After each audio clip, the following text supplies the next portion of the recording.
கொண்டீர்கள் என்ற ஒரு அற்புதமான தலைப்பில் உரையாற்ற வருமாறு அழைக்கின்றோம். நிறைய அற்புதமான தகவல்களை இன்று நமக்காக கொடுப்பார், நிச்சயம் கொடுப்பார். அனைவரும் காத்திருந்து இந்த பதிவை கேட்டு பயன்பெறுமாறு கேட்டுக்கொள்கிறோம். தற்போது பேச வருமாறு அழைக்கிறோம். ஜோதிட பிரபஞ்ச குழுவின் 11வது கருத்தரங்கிற்கு வருகை தந்துள்ள அனைத்து ஜோதிட ஆசான்களையும், ஜோதிட ஆர்வலர்கள், ஜோதிட மாணவர்களையும் மீண்டும் இருகரம் கூப்பி வருக வருக என வரவேற்று எனது உரையை தொடங்குகிறேன். அதாவது இன்னைக்கு 11வது கருத்தரங்கில் என்ன தலைப்பு அப்படின்னு பார்த்தீங்கன்னா, வெற்றிகளை அள்ளி தரும் நட்சத்திர குறியீடுகள். நட்சத்திரத்தை பற்றி இந்த மீட்டிங்லேயே நிறைய தடவை எல்லா ஜோதிடர்களும் பேசியிருக்காங்க, நானும் பேசியிருக்கேன், என்னுடைய நண்பர் பண்டிட்டும் பேசியிருக்காரு. இந்த நட்சத்திர குறியீடுகள் அப்படிங்கிறது பார்த்தீங்கன்னா, இன்றைக்கி உங்களுக்கு கொடுக்கக்கூடிய அந்த கோல்டன் விதிகளும் பார்த்தீங்கன்னா நட்சத்திரம் சம்மந்தப்பட்டது தான். நட்சத்திர காரகத்துவங்கள் அப்படின்னு எடுத்துக்கிட்டால், இந்த பிரபஞ்சத்தில் இருக்கக்கூடிய அத்தனை விஷயத்தையும் நம்ம நட்சத்திரங்களாக பார்க்கலாம். இந்த பிரபஞ்சத்தில் இருக்கக்கூடிய அத்தனை விஷயங்களையும் நட்சத்திரங்களாக பார்க்க முடியும். இந்த மண்டபத்தில் எடுத்துக்கிட்டிங்கன்னா 27 நட்சத்திரமாக இந்த மண்டபத்தை பிரிக்கலாம். அது உங்கள் வீட்டுக்கு போகும்போது உங்கள் வீட்டில் இருக்கக்கூடிய ஒவ்வொரு ரூம், சமையலறை தனியாக இருக்கும், பெட்ரூம் தனியாக இருக்கும், அதை 27 நட்சத்திரங்களாக பிரிக்கலாம். ஒரு கோயிலுக்கு போய் தரிசனம் பண்ண போகிறீங்க அப்படின்னா, அந்த கோயிலில் சாமி சிலை, அந்த கோயிலில் பள்ளியறைன்னு தனியாக இருக்கும், பூங்கா தனியாக இருக்கும், தண்ணி வரக்கூடிய இடமா இருக்கும், குடிநீர் இருக்கக்கூடிய இடம், இதையும் 27 நட்சத்திரங்களாக பிரிக்கலாம். இப்படி ஜோதிடத்தில் எப்படி 9 கிரகங்களாக இந்த பிரபஞ்சத்தில் இருக்கக்கூடிய விஷயத்தை பிரிக்க முடியுமோ, 12 பாவங்களாக பிரிக்க முடியுமோ, அந்த மாதிரி 27 நட்சத்திரங்களாக பிரிக்க முடியும். அப்படி அந்த மாதிரி ஒரு வகையில் தான் 27 நட்சத்திரங்களுக்கும் சில உருவ அமைப்புகளும் குறியீடுகளும் இருக்குது. நீங்கள் வான்வெளி மண்டலத்தில் டெலஸ்கோப் மூலிமா பார்த்தீங்கன்னா, அந்த ஒவ்வொரு நட்சத்திரத்துக்கும் ஒரு சயின்டிஃபிக்கான ஒரு குறியீடுகள்லாம் தெரியும். அதை சில புக்ஸில் படிக்கும்போது அதில் கொடுத்துருப்பாங்க, இமேஜஸ் மாதிரி கொடுத்துருப்பாங்க. அதை பேஸ் பண்ணி தான் இந்த நட்சத்திர குறியீடுகளை எடுக்கிறாங்க. அதே மாதிரி இந்த திருமண பொருத்தம் பார்க்கும்போது பார்த்தீங்கன்னா, யோனி பொருத்தம் அப்படிங்கிற விஷயத்த அந்த நட்சத்திரத்துக்கு உண்டான விலங்கை வைத்து எடுப்பாங்க. இப்போ ஒருத்தங்க விசாகத்தில் பிறந்திருந்தாங்கன்னா புலி, பெண் புலி அப்படின்னு சொல்லுவாங்க. அந்த மாதிரி ஒவ்வொரு நட்சத்திரங்களுக்கும் விலங்கு இருக்குது, அந்த விலங்கோட உருவத்தையும் சொல்லுவாங்க. அப்போ நம்ம காரகத்துவத்தை எப்படி இயக்கணும் நம்ம வாழ்க்கையில் அப்படின்னா, அதில் 2 விஷயம் இருக்குது. ஒன்று ஆக்டிவேஷன், இன்னொன்று டீஆக்டிவேஷன். ஒன்று ஆக்டிவேட் பண்ணுறது, இன்னொன்று டீஆக்டிவேட் பண்ணுறது. இப்போ சிம் கார்டு போட்டோன்னு என்ன பண்ணுறோம், சிம் கார்டை ஆக்டிவேட் பண்ணணும், அப்போ தான் நம்ம ஃபோன் பேச முடியும். வாட்ஸ்அப் அப்படிங்கிறது ஒரு ஆப், அந்த ஆப்பை ஆக்டிவேட் பண்ணால் தான் வாட்ஸ்அப்பில் எல்லாருக்கும் மெசேஜ் அனுப்ப முடியும். அப்போ இது எல்லாமே நமக்கான ஒரு பயன்பாடுகள். அந்த மாதிரி நட்சத்திரத்துலையும் நம்ம வாழ்க்கையை இயக்கி கொண்டு இருக்கக்கூடிய இந்த நட்சத்திரத்துலையும் ஆக்டிவேஷன்ஸ் இருக்குது. அதை நம்ம ஆக்டிவ் பண்ணுமா டீஆக்டிவேட் பண்ணுமா அப்படிங்கிறத நம்மளுடைய ஜென்ம நட்சத்திரத்தை வச்சு தான் முடிவெடுக்கணும். அப்படி ஆக்டிவேட் டீஆக்டிவேட் பண்ணுறதுக்குன்னு சில காரகத்துவங்கள் இருக்குது. அந்த காரகத்துவங்களோட சேர்த்து இந்த நட்சத்திர குறியீடுகளும் இருக்குது. அதை இன்னைக்கு நடைமுறை வாழ்க்கையில் பார்த்தீங்கன்னா, இதை பயன்படுத்தி வாழ்க்கையில் வெற்றி அடைஞ்சவங்க ஏராளமான பேர் இருக்காங்க. பெரிய பெரிய தலைவர்கள் இருந்து, பெரிய பெரிய மன்னர்கள் இருந்து, இன்னைக்கு இருக்கக்கூடிய நடிகர் நடிகையிலிருந்து எல்லாமே இந்த நட்சத்திர குறியீடுகளை பயன்படுத்தி வாழ்க்கையில் ஜெயிச்சுக்கிட்டே போகிறாங்க. இதுக்கு என்ன தெரிஞ்சிருக்கணும்னா, நட்சத்திர சூட்சமத்தை நல்லா படிச்சிருக்கணும். நட்சத்திர சூட்சமத்தை நல்லா படிச்சிருக்கணும். அதை தான் தாராபலன், சுப தாரைகள், அசுப தாரைகள் அப்படின்னு சொல்கிறாங்க. நம்ம பிறந்த நட்சத்திரத்திலிருந்து ஒரு குறிப்பிட்ட நட்சத்திரம் மட்டும்தான் சுப தாரைகளாக செயல்படும். சில தாரைகள் அசுப தாரைகளாக செயல்படும். அந்த நட்சத்திரத்தை நம்ம ஆக்டிவேட் பண்ணக்கூடாது. அது ரொம்ப சிம்பிளாக ஞாபகம் வச்சுக்கணும் அப்படின்னு சொல்லி பார்க்கும்போது, நமக்கு வெற்றி நிறையா வேணும்னா, வெற்றிங்கிறது எதில் அடங்கியிருக்குங்க? வெற்றி கிடைக்கணும்னா 2 விஷயம் வேணும். எந்த ஒரு காரியம் பண்ணாலும் வெற்றி கிடைக்கணும்னா 2 விஷயம் வேணும். ஒன்று, பணம் இருக்கணும். இந்த உலகத்தில் பணம் இருந்தால் தான் வெற்றி பெற்ற மனிதன்னே சொல்கிறாங்க. ஓகேங்களா? இன்னொன்று, பணத்தை விட முக்கியமான விஷயம் தெய்வ அனுகூலம் இருக்கணும்.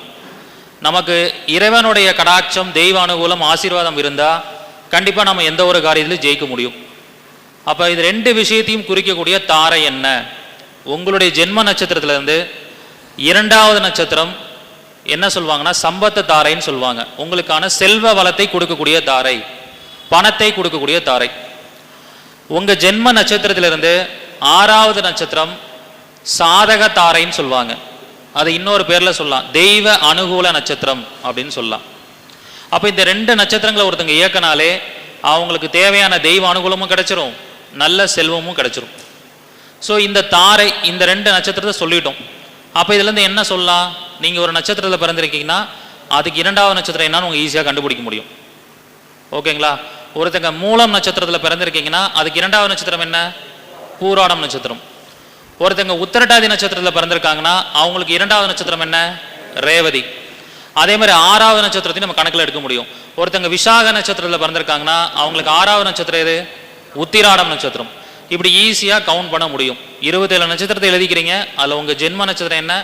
உங்கள் ஜென்ம நட்சத்திரத்துலேருந்து கவுண்ட் பண்ணுங்க, இன்க்ளூடிங் உங்களுடைய ஜென்ம நட்சத்திரத்தையும் சேர்த்து எண்ணணும். விசாகம்னா விசாகம், அனுஷம், கேட்டை, மூலம், பூராடம், உத்திராடம் 6வது நட்சத்திரமாக வரும். இதான் கவுண்ட் பண்ணுற மெத்தட். ஈஸியாக இதை கவுண்ட் பண்ணிக்கலாம். இது ஜோதிடம் எனக்கு சுத்தமாக தெரியலனாலும் அடிப்படை ஜோதிடம் ஓரளவுக்கு அந்த 27 நட்சத்திரம் தெரிஞ்சிருந்தால் போதும். இந்த விஷயத்தை உங்கள் வாழ்க்கையில் இம்ப்ளிமெண்ட் பண்ணிடலாம். ஸோ இந்த இம்ப்ளிமெண்டேஷன் அப்படிங்கிறது ரொம்ப சிம்பிள். அதை எப்படி இம்ப்ளிமெண்ட் பண்ணுறதுன்னா, இந்த விஷயத்தை தெரிஞ்சுக்கிட்டு 27 நட்சத்திரத்துடைய குறியீடுகள் உங்கள் எல்லாருக்கும் தெரியணும். அது சம்மந்தப்பட்ட உருவங்களை தெரிஞ்சு வச்சுருக்கணும். அந்த காரகத்தை உங்களுக்கு தெரிஞ்சாதான், ஓ நம்மளுடைய 2வது நட்சத்திரம் நமக்கு பணத்தை கொடுக்கும், அப்போ அதனுடைய உருவம் என்ன? அந்த உருவத்தை உங்கள் மொபைலில் வால்பேப்பரில் வைங்க. அந்த உருவத்தை நீங்கள் டெய்லி அடிக்கடி பார்க்குற மாதிரி உங்கள் வீட்டில் மாட்டி வைங்க. இப்படி பண்ணால் அதை டெய்லியும் பார்க்க அந்த எனர்ஜி நமக்கு பாசிட்டிவ் எனர்ஜியை கொடுக்கும், நமக்கு வெற்றி கிடைக்கும். இப்போ தான் காலையில் பேசினேன், ஆப்ஜெக்ட் கர்மாவை பற்றி சொன்னேன்னா, நம்ம பயன்படுத்தக்கூடிய ஒவ்வொரு பொருளையும் ஆப்ஜெக்டில் கர்மா இருக்குன்னு. நம்ம யூஸ் பண்ணுற பேனாலேருந்து, நம்ம போடுற சட்டையிலேருந்து, நம்ம யூஸ் பண்ணுற பைக்கு, கார் எல்லாத்துலேயுமே அந்த கர்மா செயல்படுது. அதனால தான் இந்த உருவத்திற்கும் கண்டிப்பாக செயல்படுது, அது நமக்கு நன்மையே கொடுக்கும். சரிங்களா? இல்லைன்னா இந்த உருவத்தில் நன்மை கிடைக்கலன்னா நாம் ஏன் இந்த இடத்துல எல்லாம் சாமி ஃபோட்டோ மாட்டி வைக்கணும்? ஏன் உருவ வழிபாட்டால் நம்ம சாமியை சிலையாக வச்சு கும்பிடணும்? இது வேலை செய்யலைன்னா எதுக்கு இதை பண்ண போகிறோம்? அப்போ நமக்கு பெரியவங்க யாரும் முட்டாள் கிடையாது. இதில் ஏதோ ஒரு விஷயம் இருக்குது, ஒரு சக்தி இருக்குது, ஒரு வைப்ரேஷன் இருக்குது, ஒரு ஃப்ரீக்வன்சி இருக்குங்கிறனால தான் இதெல்லாம் வச்சு வழிபாடு பண்ணிக்கிட்டு இருக்கோம். புரியுதுங்களா? மெயினாக இந்த உருவ வழிபாட்டோடைய நோக்கம் என்ன தெரியுங்களா? நம்மளுடைய மனசுங்கிறது அலப்பாஞ்சிக்கிட்டே இருக்கும். முருகர் அப்படின்னு நினச்சாலே டக்குன்னு உங்களுக்கு பழனிமலையோட ராஜ அலங்கார ஃபோட்டோ ஞாபகத்துக்கு வருமா? அப்படி உருவ வழிபாடு இல்லைன்னா நீங்கள் முருகர்னா அந்த கவனம் அப்படிங்கிறது அதில் போகுமா போகாதா? போகாது. ஐயப்பன் அப்படின்னாலே உட்காந்து காலில் ஒரு கட்டு மாதிரி போட்டிருப்பாங்க, அந்த உருவம் உங்களுக்கு ஞாபகத்துக்கு வந்துடும். மகாலட்சுமினாலே நல்ல அலங்காரத்தோடு இருக்கக்கூடிய ஒரு அழகான பெண்ணுடைய முகம் ஞாபகத்துக்கு வரும். பெருமாள்னாலும் நல்ல அலங்காரத்தோட ராஜ கம்பீரமாக இருக்கக்கூடிய ஒரு உருவம் ஞாபகத்துக்கு வரும். சிவன்னாலே அவர் அபிஷேக பிரியர், அபிஷேகம் பண்ணி பார்க்கக்கூடிய அந்த லிங்கம் தான் உங்கள் மைண்டில் ஞாபகத்துக்கு வரும். இந்த மாதிரி இவ்வளோ விஷயங்கள் அந்த உருவத்தை கொண்டு வந்ததே நம்முடைய மனசை ஒருநிலைப்படுத்துறதுக்காக தான். நம்ம கண்ணில் பார்க்கும்போதும் நினைக்கும் போதும் அந்த உருவம் ஞாபகத்துக்கு வரும். அந்த மாதிரி ஒவ்வொரு நட்சத்திரத்துக்கும் குறியீடுகள் இருக்குது. நீங்கள் நம்மளுடைய வரலாற்றுகளை எடுத்து பார்த்தீங்கன்னா, ஹிட்லர் எடுத்துக்கோங்க, அவரும் ஒரு குறியீடை பயன்படுத்தினார். ஆனால் அந்த குறியீட்டினால அவர் என்ன ஆகிட்டார்? அழிஞ்சு போயிட்டார்.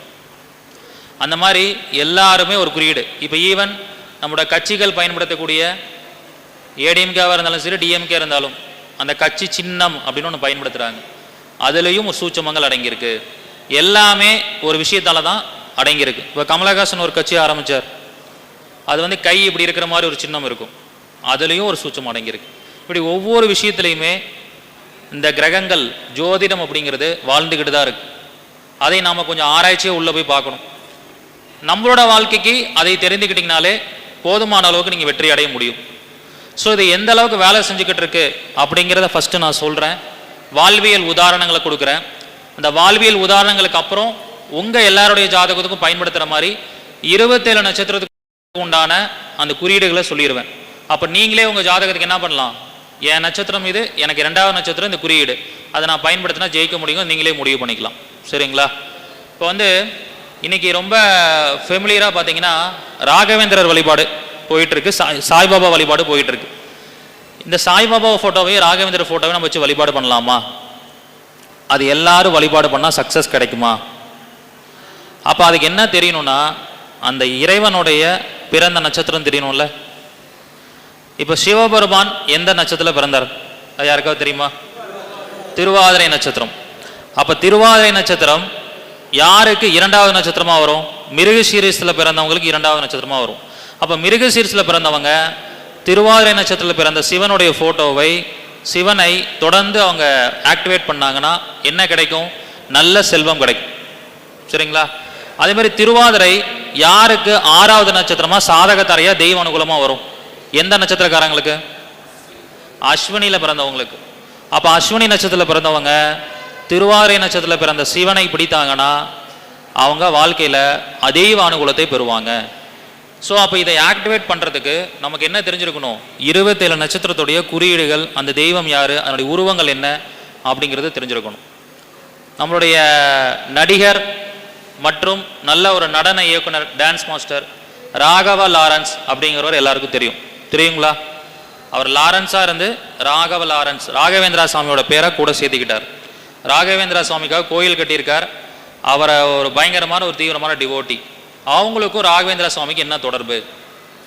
ராகவேந்திரா சுவாமியை போய் கும்பிட்டனால அவருக்கு நல்லது நடந்துச்சா, இல்லை ஜாதக ரீதியாக ஜோதிட ரீதியாக அவங்களுக்கு இடையில ஒரு தொடர்பு இருக்கா அப்படின்னு பார்க்கும்போது, அதாவது ராகவ லாரன்ஸ் பிறந்தது வந்து ஜென்ம நட்சத்திரம் ரேவதி நட்சத்திரம். அவர் பிறந்தது என்னது? ரேவதி நட்சத்திரம். ஸ்ரீ ராகவேந்திரா சுவாமிகள் பிறந்தது வந்து மிருகசீரிஷ நட்சத்திரம். மிருகசீரிஷ நட்சத்திரம். ரேவதியிலிருந்து மிருகசீரிஷம் எத்தனாவது நட்சத்திரம்? தெய்வ அனுகூல நட்சத்திரமா? அப்ப தனக்கு தெய்வ அனுகூலமான நட்சத்திரத்துடைய தெய்வம் யார், அந்த நட்சத்திரத்தில் பிறந்த தெய்வத்தை ஒருத்தர் பிடிச்சாலே, அவங்கள தீவிரமான அவங்களோட டிவோட்டி ஆனாலே நம்ம வாழ்க்கையில மேன்மையான நிலைக்கு வந்துடலாம். அப்ப நாம வெளியிலேருந்து பார்க்கும்போது ராகவேந்திர கும்பிட்டாரு, அவர் மேல உயர்ந்துட்டார்னு நினைப்போம். அதுக்கு பின்னாடி இருக்கக்கூடிய ஜோதிட காரணம் இதுதான். அவர் பிறந்த நட்சத்திரம் ரேவதி, ராகவ லாரன்ஸ் பிறந்தது. ராகவேந்திரா சுவாமிகள் பிறந்தது மிருகசீரிஷ நட்சத்திரம். அப்ப ரேவதிக்கு 6வது நட்சத்திரம். அதை அவர் வழிபாடு பண்ண ஆரம்பிச்சதுக்கு அப்புறம் வாழ்க்கையில வெற்றி பெற்றார். புரியுதுங்களா? இந்த மாதிரி நிறைய வாழ்வியல் உதாரணங்களை கொடுத்துக்கிட்டே போகலாம். ராமாயணம் மகாபாரதத்தில் எடுத்துக்கிட்டிங்கன்னா அதில் விட கேரக்டர்ஸ் எல்லாமே ஒரு குறிப்பிட்ட நட்சத்திரத்தில் பிறந்திருப்பாங்க. அந்த குறிப்பிட்ட நட்சத்திரங்கள் வந்து இந்த மாதிரி சாதகத்தாரையோ சம்பத்து தாரையோ இந்த மாதிரி அமைப்பில் இருக்கும். அப்போ அதை கம்பல்சரி என்னாவும் உங்களுக்கு வெற்றிகளே அள்ளி தரும். இன்னொரு எக்ஸாம்பிள் சொல்கிறேன். ஆக்சுவலி திருப்பதியில் 2 விதமான சிறப்புகள் இருக்கு. அது என்ன சிறப்புகள்? திருப்பதியில் 2 விதமான சிறப்புகள் இருக்கு. திருப்பதி பெருமாள், அவரை போய் வழிபாடு பண்ணுறோம். அது வந்து சந்திரனுடைய எனர்ஜி வந்து இயங்கக்கூடிய இடம்னு சொல்கிறோம். பெருமாள் பிறந்த நட்சத்திரம் எல்லாருக்கும் தெரியும். மகாவிஷ்ணு பிறந்த நட்சத்திரம் என்னங்க? திருவோணத்தில் பிறந்திருக்காரா? மகாவிஷ்ணு பிறந்த நட்சத்திரம் திருவோணம். சரி, திருப்பதியில் இன்னொருத்தருடைய சன்னதி எனர்ஜி அங்கே இருக்கு. நீங்கள் வரலாறு படித்து பார்த்தீங்கன்னா தெரியும். கொங்கண சித்தர். ஓகே, இன்னொன்று இருக்கு. காலையில் தான் அதை பற்றி பேசிட்டு வந்தோம் நானும் சிவசூரியன் ஐயாவும். வராகமூர்த்தி. சரிங்களா? வராகமூர்த்தியோட சன்னதியும் அங்கே இருக்கு. இதுக்கு ஏன் அங்கே வராகமூர்த்தி வந்தாரு அப்படிங்கிறதுலாம் நீங்கள் வரலாற்றை படிக்கும்போது தெரியும், திருப்பதியோட வரலாற்றை படிக்கும்போது தெரியும். ஆனால் இவங்க 2 பேருக்கு இருக்கக்கூடிய ஸ்டார் கனெக்ஷன் என்ன, நட்சத்திர தொடர்பு என்ன அப்படின்னா, மகாவிஷ்ணு பிறந்தது திருவோணம், வராகர் பிறந்தது என்ன நட்சத்திரம் அப்படின்னு பார்த்தா வராகமூர்த்தி பிறந்தது கேட்டை நட்சத்திரம். வராகமூர்த்தி பிறந்தது கேட்டை. அப்ப திருவோண நட்சத்திரத்திலிருந்து கேட்டை நட்சத்திரம் எத்தனாவது நட்சத்திரமா வரும்? அது எந்த தாரையில இயங்கும்னா சாதக தாரையில இயங்கும். திருவோண நட்சத்திரத்திலிருந்து கேட்டை நட்சத்திரம் 24வது நட்சத்திரம். 24ங்கிறது மறுபடியும் எதுலங்க வரும்? 6. 6னா என்ன? சாதக தாரை, தெய்வ அனுகூல நட்சத்திரம். அப்ப திருப்பதி போய் சாமி கும்பிட்டுட்டு திருப்பதி பெருமாளை மட்டும் வணங்கிட்டு வராங்க. அங்க இருக்கிற வராகமூர்த்தியை வணங்கிட்டு வந்தாதான் ப்ராப்பரான அங்கே போயிட்டு வந்ததோடைய பிளஸ்ஸிங்ஸ் கிடைக்கும். காலையில் அந்த இன்ஃபர்மேஷன் ஐயா சொல்லிட்டு இருக்காரு. இதை பற்றி சொல்லிட்டு இருக்கும்போது நான் நீங்கள் நட்சத்திரத்தை பற்றி பேசுகிறேன். அப்போ தான் அப்போ வராகமூர்த்தி கேட்டையில் பிறந்திருக்காரு, இவர் மகாவிஷ்ணு வந்து திருவோணம், 24வது நட்சத்திரம், தெய்வானுகுலம் கிடைக்கும் அப்படின்னு நான் நட்சத்திர ரீதியாக விளக்கம் கொடுத்துட்டு இருந்தேன். அப்போ திருப்பதி பெருமாளுக்கும் வராக பெருமாளுக்கும் இடையில சாதக தாரை இயங்கிக்கிட்டு இருக்கு. அதனால அவங்களுக்கு என்ன கிடைக்குது? தெய்வ அனுகூலம் கிடைக்கும். அப்போ திருப்பதி போகிறவங்க கம்பல்சரி வராக மூர்த்தியும் சேர்ந்து வழிபாடு பண்ணிட்டு வரணும். சரிங்களா? இன்னொரு எக்ஸாம்பிள், ஒரு புராணத்தில் ராமாயணத்தில் ராமருக்கு எதிரி யாரு? யாரு எதிரி? எனிமி ராவணனா? ராவணன் பிறந்த நட்சத்திரம் யாருக்காவது தெரியுமா? ராவணன் பிறந்த நட்சத்திரம் மூலம். ராவணன் பிறந்தது மூல நட்சத்திரத்தில் பிறந்திருக்கார். ராவணன் யாருடைய தீவிர பக்தர்? ராவணன் யாருடைய தீவிர பக்தர்? சிவனுடைய தீவிர பக்தர். சிவன்கிட்ட வரம் வாங்கி வச்சிருக்கக்கூடிய ஒரு நபர். சிவனுடைய நட்சத்திரம் என்னன்னு சொல்லியிருக்கோம்? திருவாதிரையா? சரி. மூல நட்சத்திரத்திலிருந்து திருவாதிரை எத்தனாவது நட்சத்திரங்க? 15வது நட்சத்திரம். அதுவும் சாதக தரையில் வருதா? 15னா என்ன? 1 + 5 6 6. அதுவும் சாதக தரை தான். அப்ப 6வது நட்சத்திரம், 15வது நட்சத்திரம், 24வது நட்சத்திரம், இது மூணுமே சாதக தாரையில வரக்கூடிய அமைப்பு. அப்ப ராவணன் ஒரு மன்னனா இருந்தாலும் ஒரு அரக்க குணத்தை கொண்டாலும் அவர் வழிபாடு பண்ண சிவன் அவருக்கு நல்லதை கொடுத்துருக்கார், வரத்தை கொடுத்துருக்கார். எப்படி? அவருடைய 6வது நட்சத்திரத்தை கடவுளை பிடிச்சனால அவருக்கு நன்மை நடந்திருக்கு. அப்ப மூல நட்சத்திரத்துக்கு 15வது நட்சத்திரம் சாதக தரை சிவன், திருவாதிரை நட்சத்திரத்தை பிடிச்சு அவரை வணங்கி அவருக்கு தேவையான வரங்களை பெற்றுக்கொண்டார். இப்படி நிறைய உதாரணங்கள் இருக்கு. இது எப்படி வேலை செய்யுதுன்னு பார்க்கும்போது, நாம் இன்னைக்கு மனிதர்களாக பிறந்திருக்கோம், நாம் இதை ஆக்டிவேட் பண்ணி ஜெயிக்கிறோம். ஆனால் முன்னாடியே இறைவனாக பிறந்தவங்க, மனித அவதாரத்தில் இறைவனாக வந்தவங்க, இவங்க எல்லாருக்குமே இந்த நட்சத்திர சூட்சமங்கள் செயல்பட்டு கொண்டு தான் இருக்கு. அதுக்கு நம்மளுடைய புராணங்களை நிறையா படிச்சிங்கன்னா உங்களுக்கு நிறைய விஷயங்கள் புரியும். Okay, right. இன்னொரு விஷயம், கர்ணன். கர்ணன் எதுக்கு பெயர் போனவர்? கர்ணன் நிறைய தான தர்மங்கள் பண்ணுவார். சரி, அவர்கிட்ட ஒரு விஷயம் இருக்கு. என்ன இருக்கு? யார்கிட்ட இல்லாத ஒரு விஷயம் கர்ணன் இருக்கு. கவச குண்டலம் அப்படின்னு சொல்றோம். அதுதான் அவருக்கு ஒரு மிகப்பெரிய ஒரு ஷீல்டு மாதிரி. போலீஸ் ஆஃபீஸருக்கு எப்படி கன்னு தான் ஒரு பாதுகாப்பு மாதிரி, அவருக்கு ஒரு ஷீல்டு, ஒரு பாதுகாப்பு. நட்சத்திர சூட்சமங்கள்ல நட்சத்திர காரகத்துவத்தில் கர்ணன் பிறந்த நட்சத்திரம். கர்ணன் பிறந்த நட்சத்திரம் யாருக்காவது தெரியுமா? Yes, exactly correct. பூரட்டாதி நட்சத்திரம். பூரட்டாதி நட்சத்திரம். குண்டலம்னு சொல்றோம், கவச குண்டலம். அதை குறிக்கக்கூடிய நட்சத்திரம் என்னன்னா மூல நட்சத்திரம். அதை குறிக்கக்கூடிய நட்சத்திரம் என்ன? மூல நட்சத்திரம். பூரட்டாதிக்கு மூல நட்சத்திரம் எத்தனாவது நட்சத்திரமா வரும்? பூரட்டாதிக்கு மூலம் எத்தனாவது நட்சத்திரமா வரும்? குரு, சனி, புதன், கேது. 22வது நட்சத்திரமா வருமா? 22. 22வது நட்சத்திரத்தை ஜோதிடத்தில் என்ன சொல்லுவோம்? வைநாசிக நட்சத்திரம்னு சொல்லுவோம். வைநாசிக நட்சத்திரத்தை தான் அவர் கூடவே வச்சுக்கிட்டு இருந்தார்.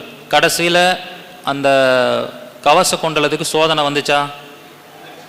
வந்துச்சுல. அப்போ நாம் எது நெகட்டிவாக இருக்கோ அது நம்ம கூடவே நல்லது செய்கிற மாதிரி இருக்கும். வைநாசிகத்தோட தன்மை என்னென்னா, கூடவே இருந்து நல்லது செஞ்சுட்டு கடைசியில் அதனால தான் நமக்கு பேர் ஆபத்தும் வரும். அப்போ இதை புராணங்கள் ரீதியாக நம்ம நிரூபிக்க முடியும். இப்படிலாம் நடந்திருக்கு. 22வது நட்சத்திரம் நெகட்டிவ் செய்யும், வைநாசிகனாலே வச்சு செஞ்சிடும் அப்படின்னு சொல்கிறோம். ஒரு ரூல்ஸ் இருக்குது. அது எப்படி வேலை செஞ்சுருக்குங்கிறதுக்கான ஆதாரங்கள் நமக்கு முன்னாடி வாழ்ந்த முன்னோர்கள் வாழ்க்கையில் இருந்தும் புராண வாழ்க்கையில் இருந்தும் நிறையா விஷயங்கள் எடுக்கலாம். உங்களுக்கு நான் இப்போ சொல்லுவேன், ஒவ்வொரு நட்சத்திரங்களும் என்னென்ன குறியீடுகள்லாம் சொல்லி அஸ்வினியிலேருந்து ரேவதி வரைக்கும் சொல்லுவேன். ஃபஸ்ட்டு அதனுடைய இம்பேக்ட்ஸை சொல்லும் போது தான் உங்களுக்கு ஆழமாக புரியும். அதுக்காக தான் இந்த நிகழ்வுகளை சொல்லிக்கிட்டு இருக்கேன். Okay, right. அடுத்தது பீஷ்மர் பற்றி கேள்விப்பட்டிருப்பீங்க. பீஷ்மர், சரிங்களா? பீஷ்மர் பிறந்த நட்சத்திரம் என்ன? பீஷ்மர் பிறந்த நட்சத்திரம் உத்திராடம். பீஷ்மர் பிறந்த நட்சத்திரம் உத்திராடம் நட்சத்திரம். பீஷ்மர் தேர் ஓட்டும் போது அவருடைய தேரில் ஒரு குறியீடு இருக்கும். அது யாராவது தெரியலன்னா அது போய் பாருங்க. அந்த குறியீட்டில் ஒரு சிம்பிள் இருக்கும். அந்த சிம்பிள் என்னன்னா ஆஞ்சநேயர். ஓகே, இன்னொன்று இருக்கு, பனைமரம். பனைமரம் மாதிரி ஒரு சிம்பிள் இருக்கும். பனைமரங்கிறது என்ன நட்சத்திரங்க? அனுஷ நட்சத்திரம். சரி, உத்திராட நட்சத்திரத்திலிருந்து அனுஷ நட்சத்திரம் எத்தனாவது நட்சத்திரம்? சாதக தரையா? 24வது நட்சத்திரமா? அப்ப அவருக்கு வெற்றி காணணும், அவருக்கு வெற்றியா சாதகமா தெய்வ அனுகூலம் கிடைக்கிறதுக்காக அங்க ஒரு ஜோதிடர் இருந்து அவர் ஹெல்ப் பண்ணாரோ, இயற்கையா பிரபஞ்சமே கொடுத்துருவோ. ஏன் பனைமரம் கரெக்டாக வைக்கணும்? சாதகத்தாரையோட சிம்பிள் அனுஷானா பனைமரம். அந்த பனைமரத்தோட சிம்பிள் அவருடைய தேரில் இருக்கும். அதை புராணத்தில் படித்து பார்த்தீங்கன்னா தெரியும். இல்லை அவருடைய ஃபோட்டோஸ், பீஷ்மருடைய ஃபோட்டோ அதில் உருவகப்படுத்தியிருப்பாங்க. அதை எடுத்து பார்த்தீங்கன்னா தெரியும். இப்படி ஒவ்வொரு விஷயத்துலையும் வெற்றி தோல்விகளை கொடுக்கறது இந்த நட்சத்திர குறியீடுகள் தான். அதை நம்ம எப்படி ஆக்டிவேட் பண்ணுறோமோ அதை பொறுத்து நமக்கு பாசிட்டிவிட்டி இருக்கும். சரிங்களா? அடுத்தது மகாலட்சுமி பிறந்த நட்சத்திரம் என்னங்க? மகாலட்சுமியை பிறந்த நட்சத்திரம் என்னது? அனுஷம். எல்லாரும் வீட்டில் ஆந்த வீட்டுக்கு வந்தால் நல்லதா கெட்டதான்னு கேட்பாங்க. ஆந்தைய பார்க்கறது நல்லதா கெட்டதா அப்படின்னு கேட்பாங்க. ஆந்தைய பார்க்கறது நல்லதா கெடுதலான்னு பார்க்கும்போது அனுஷ நட்சத்திரம் யாருக்கு யோகமாக இருக்கோ அவங்க ஆந்தை பார்த்தா நல்லது. ஏன்னா அனுஷ நட்சத்திரத்தில் தான் ஆந்தையும் வருது. சரிங்களா? அப்போ யாருக்கெல்லாம் அனுஷம் யோகம், யாருக்கு அனுஷம் 2வது நட்சத்திரம் வரும், விசாகத்துக்கு 2வது நட்சத்திரம், உத்திரத்தில் பிறந்தவங்களுக்கு 6வது நட்சத்திரம், சித்திரையில் பிறந்தவங்களுக்கு 4வது நட்சத்திரம். ஸோ அப்போ ஆந்தைய அவங்க பார்த்தா நல்லது. புரியுதுங்களா? எப்பயுமே ஒரு பொதுவான ஒரு விஷயத்த சொல்லியிருப்பாங்க. ஜோதிடத்தில் என்ன ஒரு விஷயம்னா, ஜோதிடத்துக்கும் பொதுவான கூற்று இருக்கு. என்னன்னா, பொதுவான கூற்றில் நிறைய விஷயங்கள் சொல்லியிருப்பாங்க. ராகு காலத்தில் எந்த காரியத்தையும் செய்யாதீங்க, செவ்வாய்க்கிழமையில எந்த காரியத்தையும் செய்யாதீங்கன்னு. ஆனால் அந்த பொதுவான கூற்றில் ஜோதிட ரீதியாக பார்த்து உங்கள் தனிப்பட்ட ஜாதகத்துக்கு அது வலிமையாக இருந்தால், செவ்வாய் வலிமையாக இருந்தால் செவ்வாய்க்கிழமை பண்ணுற காரியம் தான் சக்ஸஸ் ஆகும். ராகு வலிமையாக இருந்தால் ராகு காலத்தில் பண்ணுற காரியம் சக்ஸஸ் ஆகும். அந்த மாதிரி அனுஷ நட்சத்திரம் உங்களுக்கு யோகமான நட்சத்திரம்னா ஆந்தையை பார்க்கறதுனால யோகம் தான். புரியுதுங்களா? என் வாழ்க்கையில் நான் விசாக நட்சத்திரம் தான். ஆந்தையை நான் சின்ன வயசுலேருந்து பார்த்ததே இல்லை. படத்தில் பார்த்துருக்கேன், சும்மா ஒரு ஃபோட்டோவில் பார்த்துருக்கேன், டைரெக்டாக பார்த்ததே இல்லை. என் வாழ்க்கையோடைய வெற்றிகள் தொடங்கின காலத்தில் ஆந்தைகள் அடிக்கடி வீட்டுக்கு வர ஆரம்பிச்சது. ஆந்தைகளை பார்க்க ஆரம்பித்தேன். அது ஏன் வருதுன்னு எனக்கு ஒரு குழப்பம் அப்போல்லாம். அப்போ தான் ஜோதிடம் ஆரம்பித்த டைம். அதுக்கப்புறம் தான் இதெல்லாம் ரிசர்ச் பண்ணி பார்க்கும்போது நமக்கு சம்பத்தை கொடுக்கக்கூடியது, பொருளாதார முன்னேற்றத்தை கொடுக்கக்கூடியது. அப்போ அதை பார்த்தா நமக்கு நல்ல பணம் வரும் அப்படிங்கிறத நான் தெரிஞ்சுக்காமே பிரபஞ்சம் எனக்கு உணர்த்துற மாதிரி ஆந்தையை கொண்டு வந்து கொடுக்குது, பார்க்குற மாதிரி ஒரு சூழ்நிலை ஏற்படுத்துது. இது எதனால் நடக்குது? நமக்கான நேரம் நல்ல நேரம் வரும்போது எந்த குறியீடை பார்த்தா நம்ம ஜெயிப்போமோ அதை கண் முன்னாடி கடவுளே பிரபஞ்சமே கொண்டு வந்து நமக்கு கொடுக்கும். நமக்கு கெட்ட நேரம் நடக்கும்போது எந்த விஷயத்தை பார்த்தா நமக்கு நெகட்டிவாக இருக்குமோ அது நம்ம கண் முன்னாடி வரும். இந்த சூழ்நிலையை நம்ம என்ன பண்ணிக்கணும் அப்படின்னு பார்த்தீங்கன்னா, இந்த சூழ்நிலையை என்ன பண்ணிக்கணும், நம்ம எது நல்லது எது கெட்டதுன்னு தெரிஞ்சுக்கிட்டு நமக்கு நல்ல நேரம் வரும்போது அதை தேடி தேடி போய் பார்க்கணும். கெட்ட நேரம் வரும்போது அதை தேடாமல் நம்ம கண்ணில் படாமல் அதுலேருந்து விலகி போயிடணும். இதுக்கு பேர் தான் ஆக்டிவேஷன் டீஆக்டிவேஷன் சொல்லுவாங்க. சரிங்களா? ஓகே, அடுத்த ஒரு உதாரணம். நம்ம ஹிட்லர் எல்லாரும் எனக்கு எதிரியா இருக்கக்கூடாது, யாரும் என்னை எதிர்த்தவங்க உயிரோடவே இருக்கக்கூடாது அப்படிங்கிற ஒரு அகங்காரம், ஒரு மோஸ்ட் ஈகோஸ்டிக் பர்சன், சாடிஸ்ட் அப்படின்னு சொல்லலாம். வரலாறு சொல்லுது, அதை நம்ம படிச்சிருக்கோம். அவர் பிறந்த நட்சத்திரம் பூராடம். அவர் பிறந்த நட்சத்திரம் பூராடம். அவர் என்ன பண்ணார்னா ஒரு சிம்பிள் யூஸ் பண்ணார். அந்த சிம்பிளை யாராவது பார்த்துருக்கீங்களா? ஹிட்லர் யூஸ் பண்ண சிம்பிள் யாராவது பார்த்துருக்கீங்களா? ஸ்வஸ்திக் சிம்பிள். அந்த ஸ்வஸ்திக் சிம்பிளை ப்ராப்பராக யூஸ் பண்ணாரா இல்லை தலைகளாக யூஸ் பண்ணாரா? தலைகளாக யூஸ் பண்ணார். அந்த சிம்பிளை அவர் யூஸ் பண்ணனால எவ்வளோ பெரிய விளைவுகளை அவர் சந்தித்தார். ஏன்? ஸ்வஸ்திக் சிம்பிள் அப்படிங்கிறது சுவாதி நட்சத்திரம். ஸ்வஸ்திக் சிம்பிள் அப்படின்னா சுவாதி நட்சத்திரம். அப்போ பூராட நட்சத்திரம் சுவாதி எத்தனாவது நட்சத்திரங்க? சுக்கிரன், சூரியன், சந்திரன், செவ்வாய், ராகு, 5. 5ங்கிறது ஜோதிடத்தில் பிரத்யேக தாரை, காரிய தடையை குறிக்கும். அப்போ அந்த சிம்பிள் யூஸ் பண்ணோன்னே அவர் வாழ்க்கையில் நிறையா பிரச்சனைகள், தெரிஞ்சோ தெரியாமலோ அந்த விஷயங்கள் நடக்கும். நாம் தான் அதை பார்க்கணும். இப்போ எல்லாருமே பிஸ்னஸ் பண்ணுறவங்களும் நம்ம மீட்டிங் வந்திருப்பீங்க, வேலைக்கு போகிறவங்களும் நம்ம மீட்டிங் வந்திருப்பீங்க. பிஸ்னஸ் பண்ணுறவங்களாம் விசிட்டிங் கார்டு அடிப்பீங்களா? விசிட்டிங் கார்டு அடிக்கும்போது சார் அதில் ஏதாவது ஒரு சிம்பிள் போடலான்னு நிறைய பேர் கேட்பாங்க. சில பேர் என்ன பண்ணுவாங்க, அவங்களே தானாக பிடிச்சதை போட்டுக்குவாங்க. மாபெரும் ஆன்லைன் ஜூம் பணம் ஈர்க்கும் வகுப்பு. Online Zoom money attraction one day workshop. அருள் இல்லாதவருக்கு அவ்வுலகம் இல்லை, பொருள் இல்லாதவருக்கு இவ்வுலகம் இல்லை. உங்கள் ஜாதகப்படி 2ஆம் பாவத்தை இயக்கி நிரந்தர வருமானம் பெற வேண்டுமா? 11ஆம் பாவத்தை இயக்கி லாபத்தை பெற வேண்டுமா? கடன் தொல்லையிலிருந்து விடுபட வேண்டுமா? எந்த துறையில் தொழில் அல்லது உத்தியோகம் செய்தால் நிரந்தர வருமானம் அல்லது லாபம் வரும் என்பதை அறிந்து கொண்டு பொருளாதாரத்தில் உயர்வு பெற கர்மா டிஎன்ஏ மருத்துவம் அண்ட் வாழ்வியல் பரிகார ஜோதிடர் உயர் திரு குருஜி வல்லரசு தினேஷ்ராஜா அவர்கள் நடத்தும் மாபெரும் ஆன்லைன் ஜூம் பணம் ஈர்க்கும் சிறப்பு வகுப்பு. வகுப்பு நடைபெறும் நாள் 21/5/2023 ஞாயிற்றுக்கிழமை. நேரம் காலை 10 மணி முதல் மாலை 6 மணி வரை. வகுப்பின் சிறப்பம்சங்கள்: கர்மா ஜோதிடப்படி பணம் இல்லாமல் கஷ்டப்பட காரணம் என்ன, அதை நிவர்த்தி செய்ய என்ன செய்ய வேண்டும் என்பதை அறிந்து கொள்ளுதல். ஜனன ஜாதகப்படி 2ஆம் பாவம், 6ஆம் பாவம், 10ஆம் பாவம் மற்றும் 11ஆம் பாவத்தை எப்படி இயக்கினால் நிரந்தர உத்தியோகம், தொழில் செய்து நிரந்தர வருமானம் மற்றும் லாபம் அடைய முடியும் என்ற சூட்சமங்களை அறிந்து கொள்ளுதல். ஜனன ஜாதகப்படி எந்த தசாபுத்தி காலத்தில் நல்ல பொருளாதாரம் கிடைக்கும், எப்பொழுது பண கஷ்டம் வரும் என்பதை அறிந்து கொண்டு அதற்கான பரிகாரங்களையும் அறிந்து கொள்ளுதல். காலபுருஷ தத்துவப்படி பணத்தை ஈர்க்கும் பரிகாரங்களை அறிந்து கொள்ளுதல். சம்பாதிக்கும் பணத்தை எப்படி செலவு செய்ய வேண்டும், வீண் விரயங்களை எப்படி தடுக்க வேண்டும் என்பதை அறிந்து கொள்ளுதல். யாருக்கு திடீர் விபரீத ராஜயோகத்தால் lottery, share market, bitcoin, crypto currency மூலமாக சம்பாதிக்க முடியும், அதில் யாருக்கு நஷ்டம் ஏற்படும் என்பதை அறிந்து கொள்ளுதல். நட்சத்திரங்களின் காரகத்துவங்களை இயக்கி மரம், மலர்கள், உணவுப் பொருட்கள், இருப்பிடம் எப்படி பணத்தை ஈட்டுவது என்பதை அறிந்து கொள்ளுதல். முடக்கு தோஷம், திதி சூன்யம், அவயோகி தோஷத்தால் பணம் நஷ்டம் யாருக்கு வரும் என்பதை அறிந்து கொண்டு அதற்கான பரிகாரங்களையும் அறிந்து கொள்ளுதல். யோகி மற்றும் கரணத்தை இயக்கி வாழ்வில் செல்வ வளத்தை மேம்படுத்திக் கொள்ளுதல், ரகசியங்களை அறிந்து கொள்ளுதல். டிஎன்ஏ ஜோதிட முறையில் பணத்தை ஈர்க்கும் சூட்சமங்கள், ஆன்மீக பரிகாரம், தர்ம பரிகாரம் மற்றும் தொழில் பரிகாரம் மூலம் அறிந்து கொள்ளுதல். நிரந்தரமாக பணம் சம்பாதித்து சேமித்து வைக்க செலவில்லா எளிய வாழ்வியல் பரிகாரங்களை அறிந்து கொள்ளுதல். செல்வ வளத்தை மேம்படுத்தும் வழிபாட்டு முறைகள் மற்றும் தமிழ்நாட்டில் உள்ள சூட்சமமான ஸ்தலங்களை பற்றி அறிந்து கொள்ளுதல். பணத்தை ஈர்க்கும் தாந்திரீக பரிகாரங்களை பற்றி அறிந்து கொள்ளுதல்.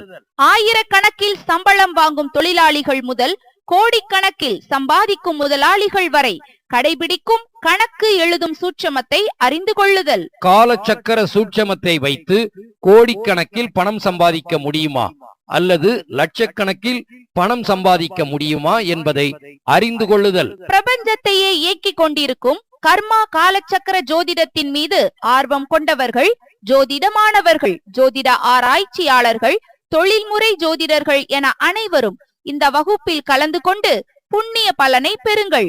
இந்த வகுப்பின் முக்கியமான அம்சங்களுக்கு PDF வழங்கப்படும். இந்த வகுப்பில் கலந்து கொள்ளும் ஜோதிட ஆர்வலர்கள் காலச்சக்கரத்தின்படி எந்த ஜோதிட முறையை பின்பற்றினால் நல்ல பொருளாதாரத்தை ஈட்ட முடியும் என்பதை சிறப்பாக சொல்லித்தரப்படும். மாற்றுத்திறனாளிகளுக்கு வகுப்பு கட்டணத்தில் 50% சலுகை உண்டு. முன்பதிவு அவசியம்.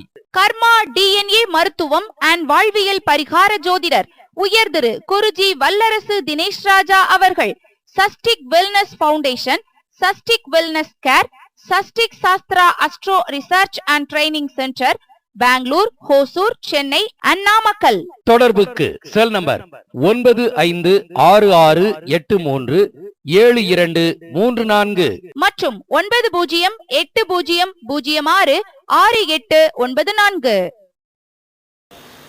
எனக்கு பிடிக்கும், எனக்கு மயில் ரொம்ப பிடிக்கும், நான் அதை போட்டுக்கிட்டேன். எனக்கு மகாலட்சுமி ஃபேவரட் கார்டு, அதனால என்னோட விசிட்டிங் கார்டில் போட்டுக்கிட்டேன். இப்படி ஒவ்வொருத்தரும் ஒவ்வொரு விஷயத்த சொல்லுவாங்க. ஆனால் ப்ராப்பராக உங்களுக்கு அது ஒத்து வருமா ஒத்து வராதா, உங்கள் நட்சத்திரத்துக்கு அது பாசிட்டிவா நெகட்டிவா, அதை ஆக்டிவேட் பண்ணலாமா டீஆக்டிவேட் பண்ணலாமான்னு தெரிஞ்சுக்கிட்டு போட்டிங்கன்னா சக்ஸஸ் கிடைக்கும். எங்கிட்ட படிச்சுட்டு ஜோதிட மாணவர்கள் எல்லாம் முடிச்சுட்டு அவங்க ஆஃபீஸ் போகிறதுக்கு முன்னாடி விசிட்டிங் கார்டு நான் தான் டிசைன் பண்ணி கொடுப்பேன். இந்த ஒரு குறியீடை பயன்படுத்துங்க, உங்கள் நட்சத்திரத்துக்கு பாசிட்டிவாக இருக்கும். சில கிளைண்ட்ஸும் பிஸ்னஸ் ஆரம்பிக்கிறாங்கன்னா விசிட்டிங் கார்டு கேட்பாங்க, அதுக்கு இந்த மாதிரி சொல்லுவோம். ஏன்னா இது ப்ராப்பராக தெரிஞ்சுக்கிட்டு போட்டால் பிரச்சனை இல்லை. ஏன்னா எல்லாருக்கும் அந்த விசிட்டிங் கார்டு தான் கொடுப்போம். இன்னைக்கு ரிலையன்ஸ் இண்டஸ்ட்ரிக்குன்னு ஒரு சிம்பிள் இருக்கா, ஏர்டெல்லுக்குன்னு ஒரு சிம்பிள் இருக்கா, கார் கம்பெனிஸ் வச்சிருக்கிற சிம்பிள்ஸ் எல்லாம் எப்படி அந்த சிம்பிள்ஸை வச்சாங்கன்னா ஒரு ஹிஸ்ட்ரி படித்து பாருங்க. அந்த சிம்பிள்ஸ்க்கும் கிரகத்துக்கும் என்ன தொடர்பு, அந்த சிம்பிள்ஸ்க்கும் அந்த நட்சத்திரத்துக்கு என்ன தொடர்புன்னு பாருங்க. இப்போ ஹூண்டாய் கம்பெனி இருக்கு, அதோடைய சிம்பிள் பாருங்க. ஹோண்டா கம்பெனி இருக்கு, அதோடைய சிம்பிள் பாருங்க. ஸ்கோடா காரோடைய சிம்பிள் பாருங்க. ஒரு ஈகிள் பறக்கிற மாதிரி இருக்கும், ஒரு அம்புக்குறி போட்ட மாதிரி இருக்கும். அதில் என்ன சூட்சமும் இருக்கு, அதை நம்ம ஆராய்ச்சி பண்ணி எடுத்து பார்த்தா தான் நமக்கு அவருடைய கான்செப்ட் புரியும். இப்படி எல்லாத்துக்குள்ளாரையும் ஜோதிடமும் நட்சத்திர குறியீடுகளும் இயங்குது. சரிங்களா? அடுத்தது நம்மளுடைய ஆயுசெல்லாம் முடிவு பண்றது யாரு? கணக்கு வழக்கு எழுதி வச்சிருக்கிறது யாரு? சித்திரகுப்தன். அவரோட கோயில் எங்க இருக்கு? காஞ்சிபுரத்தில் இருக்கு. காஞ்சிபுரத்தில் மெயின் ரோட்லயே சித்திரகுப்தன் கோயில் இருக்கு. சரி, அந்த சித்திரகுப்தன் எந்த நட்சத்திரத்தில் பிறந்திருக்கார்? எக்ஸாக்ட்லி சித்திரை. சித்திரகுப்தன் பிறந்த நட்சத்திரம் சித்திரை நட்சத்திரம். சரி, அவர் வந்து கணக்கு எழுதுறதுக்கு யூஸ் பண்றது என்ன? ஓலை, பண ஓலைச்சுவடியை யூஸ் பண்றார். அந்த எழுதுறதுக்கு ஒரு விஷயத்தை யூஸ் பண்றார், ஒரு பேனா மாதிரி யூஸ் பண்றார். அதுக்கு பேர் என்னன்னா மயில் பீலி அப்படின்னு பேர். அதுக்கு பேர் என்ன? மயில் பீலி அப்படின்னு ஒரு பேர். அந்த மயில் பீலி அப்படிங்கிறது என்ன நட்சத்திரம் அப்படின்னா அஸ்த நட்சத்திரம். அந்த எழுது பொருளுடைய பேர் வந்து அஸ்த நட்சத்திரம். சரிங்களா? சித்திரையில் பிறந்தவங்களுக்கு அஸ்தம் எத்தனாவது நட்சத்திரமா வரும்? 27வது நட்சத்திரமா? 27வது நட்சத்திரம் என்ன சொல்லுவோம்னா தெய்வ அனுகூலம்னு சொல்லுவோம், வணங்கும் நிலை நட்சத்திரம்னு சொல்லுவோம். அப்போ அவருடைய பாசிட்டிவான நட்சத்திரத்தை குறிக்கக்கூடிய ஒரு பொருளை தானே அவர் பயன்படுத்துறாரு. இல்லைன்னா நம்முடைய கணக்கு எழுதுறத தப்பா பயன்படுத்தியிருந்தா ஒழுங்கா கணக்கு எழுத முடியாதுல்ல. அப்ப எந்த அளவுக்கு ஒவ்வொருத்தருடைய வாழ்க்கையிலையும் ஆணித்தரமா அந்த நட்சத்திரத்துடைய குறியீடுகள் பயன்படுத்தப்படுது அப்படிங்கிறத நாம தெரிஞ்சுக்கணும். ஓகே, இது ஒரு அடுத்த உதாரணம் பார்க்கலாம். நம்மளுடைய ஒரு ஃபேமஸான மன்னர், தஞ்சாவூர் போனீங்கன்னா அந்த மன்னர் கட்டின கோயிலுக்கு எல்லாரும் போயிட்டு வருவீங்க. தஞ்சை பெரிய கோயில். மன்னர் பெயர் என்ன? ராஜராஜ சோழன். அந்த ராஜராஜ சோழன் பிறந்த நட்சத்திரம் தெரியுமா? சதய நட்சத்திரம். அதில் ஒரு பெரிய விழாவை நடத்துவாங்க. சதய நட்சத்திரத்தில் ஒரு பெரிய விழாவை நடத்துவாங்க. இந்த சதய நட்சத்திரம் அப்படின்னு நம்ம சொல்கிறோம். அந்த தஞ்சாவூர் கோயிலுக்குள்ளே போனீங்கன்னா ரைட் சைடில் உள்ள நுழைஞ்சோடனே லெஃப்ட் சைடு அங்கேருந்து வந்தோம்னா ரைட் சைடில் ஒரு சின்ன கோயில் ஒன்று இருக்கும். என்ன கோயிலுங்க? வராகி அம்மன் கோயில். சரி, ஏன் வராகிக்கும் ராஜராஜ சோழனுக்கும் என்ன தொடர்பு? ஏன் அவங்கள வந்து ஒரு போர் கடவுளாக பயன்படுத்தியிருக்காரு? ராஜராஜ சோழன் வந்து ஏன் வணங்கினார்னா ஒரு போர் கடவுளை வச்சுக்கிட்டார். அவர் போகிறதுக்கு முன்னாடி வராகி அம்மனை வழிபாடு பண்ணிட்டு தான் போவார், வெற்றி கிடைக்கணும்ன்ட்டு. அப்போ வெற்றியை கொடுத்துருக்காங்கன்னா வராகி அம்மனுடைய பிறந்த நட்சத்திரமும் ராஜராஜ சோழன் பிறந்த சதய நட்சத்திரத்துக்கு இடையில ஒரு பாசிட்டிவ் தொடர்பு இருக்கணும்ல. அதை ஆக்டிவேட் பண்ணியிருக்கார், டீஆக்டிவேட் பண்ணல. அப்போ இவர் சதய நட்சத்திரத்தில் பிறந்திருக்கார், வராகி அம்மன் பிறந்தது ஆயில்யம் நட்சத்திரம். சதயத்துக்கு ஆயில்ய நட்சத்திரம் எத்தனாவது நட்சத்திரங்க? எத்தனாவது நட்சத்திரம்? 13வது நட்சத்திரம். 13வது நட்சத்திரம் ஜோதிடத்துல நட்சத்திர சூட்சமங்கள். அதுக்கு பேர் என்ன தெரியுங்களா? பதவி உயர்வு நட்சத்திரம். ஒரு போர் கடவுளா பயன்படுத்துறாங்கன்னா, ஒரு போர்ல ஒரு மன்னன் ஜெயிச்சிட்டா அந்த நாட்டுக்கு அவர் தான் மன்னனா? பதவி உயர்வு கிடைக்குதா? அப்ப எப்படி அதை பயன்படுத்தியிருக்காங்க பாருங்க. இதுக்கு ராஜராஜ சோழன் எந்த ஜோதிடர் போய் சொன்னாங்கன்னு தெரியல. இந்த மாதிரி ஸ்கெட்ச் போட்டு கொடுத்துருக்காங்க, வராகியை கும்பிடுங்க அப்படின்னு சொல்லிட்டு. அப்போ 13வது நட்சத்திரத்தை இயக்குறனால அவருக்கு எல்லா விதமான பதவி உயர்வும் அவருக்கு கிடைச்சிருக்கு. இதுதான் அந்த ராஜராஜ சோழனுடைய சூட்சமம். நம்ம நினைப்போம் ராஜராஜ சோழன் வழிபட்டிருக்கார் வராகிய, அப்போ உடனே என்ன சொல்லுவோம்? எல்லாரும் போய் நாமளும் வராகியை வழிபாடு பண்ணலாம், நல்லது நடந்துன்னு போய் வராகியை கும்பிடுவாங்க. ஆனால் வராகி எல்லாருக்கும் நல்லது செய்யாது. நமக்கு அது ஒத்து வருமா? அந்த நட்சத்திரம் நமக்கு பாசிட்டிவாக வேலை செய்யுமா? நம்ம அதை ஆக்டிவேட் பண்ணலாமா, டீஆக்டிவேட் பண்ணலாமா அப்படிங்கிறத தெரிஞ்சுக்கிட்டு தான் அதை செய்யணும். புரியுதுங்களா? ஓகே, அடுத்தது ஜோதிடத்தில் மிக முக்கியமான ஒரு முனிவர் இருக்கார், ரிஷி. ஜோதிடத்தில் வந்து இவருடைய செயல் பாடல்களை படிக்காமல் யாரும் வர முடியாது. இதை பற்றி படிக்கலைனாலும் யாராவது ஒரு ஜோதிடர் மூலியமாக அதை கேள்விப்பட்டிருப்பீங்க. அது ஒரு புக்கே இருக்குது, புலிப்பாணி 300. புலிப்பாணி 300ன்னு சொல்லிட்டு பாடல் இருக்குது. அது அந்த காலத்தில் பயன்படுத்தினாங்க, படித்தாங்க. இப்போ அதெல்லாம் வந்து செயலாக இருந்து அதோடைய விளக்கத்தோடைய ரூல்ஸாகவே வந்துருச்சு. அது ஒரு புக்கு இருக்கும். அந்த புலிப்பாணி சித்தர், அந்த புலிப்பாணி ரிஷி எப்படி இருப்பார்? பார்த்தா எப்படி இருப்பார் உருவத்தில்? ஒரு புலி மேலே உட்காந்துருப்பாரா? ஒரு புலி மேலே உட்காந்துருப்பார். கையில் ஒரு குண்டலம் மாதிரி ஏதாவது ஒன்று வச்சுருப்பாரா? ஏற்கனவே குண்டலம் வந்து என்ன சொன்னேன், மூலம்னு சொல்லிட்டேன். புலி அப்படின்னா என்னங்க, எந்த நட்சத்திரத்தை குறிக்கும்? விஷாக நட்சத்திரம். சரி, விஷாகத்தை அவர் ஆக்டிவேட் பண்ணியிருக்காருன்னா, புலிப்பாணி முன்னூறு ஜோதிட செயல் எழுதியிருக்காருன்னா, அப்போ அவர் எவ்வளோ பெரிய ஜித்தனாக இருப்பார் ஜோதிடத்தில். அப்போ அவருக்கு வேண்டிய விஷயத்தை தானே அவர் வச்சிருப்பார் கூட. அப்போ அந்த புலி ஏதோ பாசிட்டிவாக இருக்கும்ல, விஷாக நட்சத்திரம் கண்டிப்பாக அவருக்கு பாசிட்டிவாக இருக்கும்ல.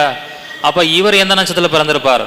விஷாகம் பாசிட்டிவாக இருக்கிற மாதிரி தான் பிறந்திருப்பார். இவர் பிறந்த நட்சத்திரம் சுவாதி நட்சத்திரம். புலிப்பாணி பிறந்த நட்சத்திரம் சுவாதி. அப்ப சுவாதி நட்சத்திரத்துக்கு இரண்டாவது நட்சத்திரம் தான் விஷாகமா? அது சம்பத்தை கொடுக்கக்கூடிய நட்சத்திரமா, வெற்றிகளை கொடுக்கக்கூடிய நட்சத்திரமா? அப்ப அந்த புலியோடைய உருவத்தை கூட அவர் பயன்படுத்தல, புலி மேலேயே உட்கார்ந்துருக்கார், பயணிக்கிறதே புலியை பயன்படுத்திக்கிறார். அப்ப எவ்வளவு பெரிய இன்டெலிஜென்சி, எவ்வளவு பெரிய அறிவு, இதை பயன்படுத்தினா ஜெயிக்க முடியுங்கிறது அவருக்கு ஞானத்தில் தெரிஞ்சிருக்கு. அவங்களாம் விட்டுட்டு போன ஒரு விஷயங்கள் தான் நாம் இன்னைக்கு ஜோதிடமாக படிச்சுக்கிட்டு இருக்கோம். புரியுதுங்களா? ஓகே, அடுத்தது குழந்தை இல்லாதவங்களெல்லாம் ஏன் திருச்செந்தூர் கோயிலுக்கு போக சொல்கிறாங்க? குழந்தை இல்லாதவங்களை ஏன் திருச்செந்தூர் கோயிலுக்கு போக சொல்கிறாங்க? அங்கே குருவோட எனர்ஜி இருக்குன்னு சொல்கிறோம்.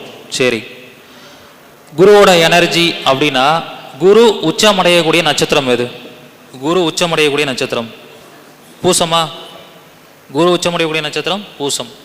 சரி, பொதுவாகவே முருகர் கோயிலில் ரெண்டு விதமான விஷயங்கள் ரொம்ப இம்பார்ட்டன்ட். ஒன்று வந்து காவடி எடுப்பாங்க முருகருக்கு, கரெக்டுங்களா? அந்த காவடி எடுக்கிறோம் இல்லைங்களா, காவடி வந்து இந்த மாதிரி இருக்கும், கழுத்தில் வச்சு ஆடுவோம். அந்த காவடி என்ன நட்சத்திரம்? காவடி என்ன நட்சத்திரம்? விஷாகம். விஷாகத்துக்கு ஒரு இது இருக்கு, தோரண வாயில் தான் விஷாகம். இப்போ நம்ம ஒரு இடத்துக்கு உள்ளே போகிறோம்னா என்ட்ரன்ஸ் இருக்குது பார்த்தீங்களா? இப்போ இந்த என்ட்ரன்ஸ் ஒரு டோர் வச்சுருக்காங்க, என்ட்ரன்ஸில் ஒரு கேட்டு வச்சுருக்காங்க. ஒரு ஹாஸ்பிட்டலோ கோயிலோ வீடோ எங்கேயுமே ஒரு என்ட்ரன்ஸ் அப்படிங்கிறது தான் விஷாக நட்சத்திரம். அப்போ அந்த ஒரு தோரணம் எப்படி இருக்குது? இப்படி அப்படியே கருவாக இருக்கா? காவடி இதே மாதிரி இருக்கா? ஒரு என்ட்ரன்ஸ் மாதிரி தான் இருக்குது, ஒரு வீட்டுக்குள்ளே நுழையிற மாதிரி தான் இருக்கும் காவடி பார்த்தீங்கன்னா, அது விஷாகம். அதே மாதிரி முருகனுடைய இன்னொன்று இம்பார்ட்டன்ட் விஷயம் என்ன? வேல் இல்லாமல் எங்கேயாவது முருகர் இருக்காரா? அதனால தான் அவர் என்ன சொல்கிறோம், வெற்றிவேல் முருகனுக்கு அரோகரான்னு சொல்கிறோம், வீரவேல் முருகனுக்கு அரோகரான்னு சொல்கிறோம். வேல் இருந்தால் தான் முருகர். அப்போ அந்த வேலை குறிக்கக்கூடிய நட்சத்திரம் எது? பூசம். வேலை குறிக்கக்கூடிய நட்சத்திரம் எது? பூசம். அப்போ பூசம் அப்படிங்கிறது முருகனுடைய அந்த வேலை குறிக்கக்கூடிய தன்மையாகவும் இருக்குது, குருவோட தன்மையாகவும் இருக்குது.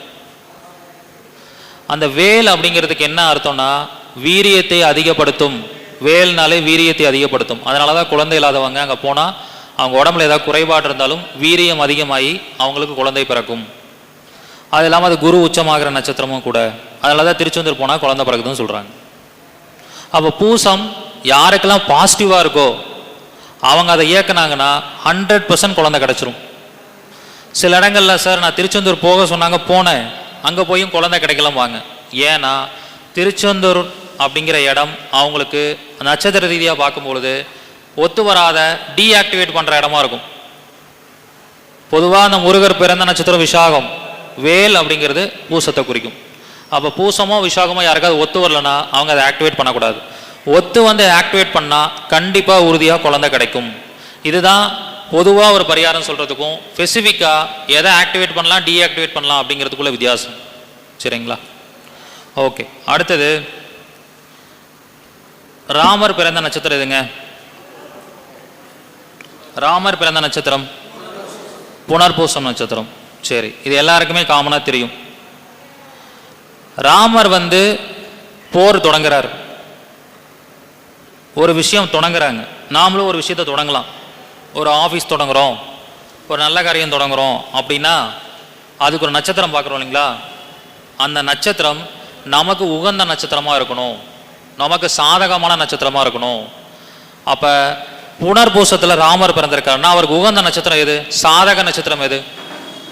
சாதகம். தெய்வ அனுகூல நட்சத்திரம் எதுங்க? புனர்பூசத்துலேருந்து எண்ணினீங்கன்னா 6வது நட்சத்திரம் வரணும். உத்திரம் வருமா? ராமர் போரை தொடங்கிய நட்சத்திரமே உத்திரம் தான். நீங்கள் அந்த வரலாற்றில் படித்து பார்த்தீங்கன்னா தெரியும். ஏன்னா உத்தரம் தான் தெய்வ அனுகூலத்தை கொடுக்கக்கூடியது, வெற்றியை கொடுக்கக்கூடியது. அதனால் அந்த நட்சத்திரத்தை தொடங்கியிருக்கார். ஓகே, மறுபடியும் மகாவிஷ்ணு கிட்ட வரலாம். மகாவிஷ்ணு அவர் தூங்கும்போது சயன கோலத்தில் யார் மேலே படுத்து தூங்குறாரு? யார் மேலே படுத்து தூங்குறாரு? ஆதிசேஷன். அப்போ ஆதிசேஷன் பிறந்த நட்சத்திரம் தெரியணும்ல, ஏன் அவர் கூட வச்சிருக்காரு? ஆதிசேஷன் பிறந்த நட்சத்திரம் ஆயில்யம். திருவோணத்துக்கும் ஆயில்யத்துக்கும் என்னங்க தொடர்பு? 15. மறுபடியும் சாதகம் வருதா? அப்ப கடவுளே இருந்தாலும், கடவுளா இருந்தாலும் கூட நான் கடவுள் தானே, எனக்கு வேண்டிங்கிற நட்சத்திரம் நான் பயன்படுத்திக்கலாம் அப்படின்லாம் சொல்ல முடியாது.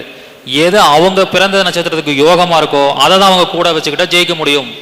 கடவுளுக்கே கிரகங்களும் நட்சத்திரங்களும் கடவுளுக்கே பொதுவானது தான்.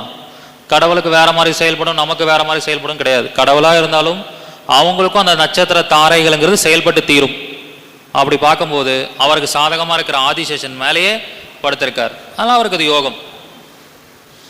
இந்த மாதிரி கடவுளோட வாழ்க்கையில, மன்னர்களோட வாழ்க்கையில, புராணங்கள் நடந்த எவ்வளோ விஷயங்களை சொல்லிட்டே போகலாம். சரி, ரைட்.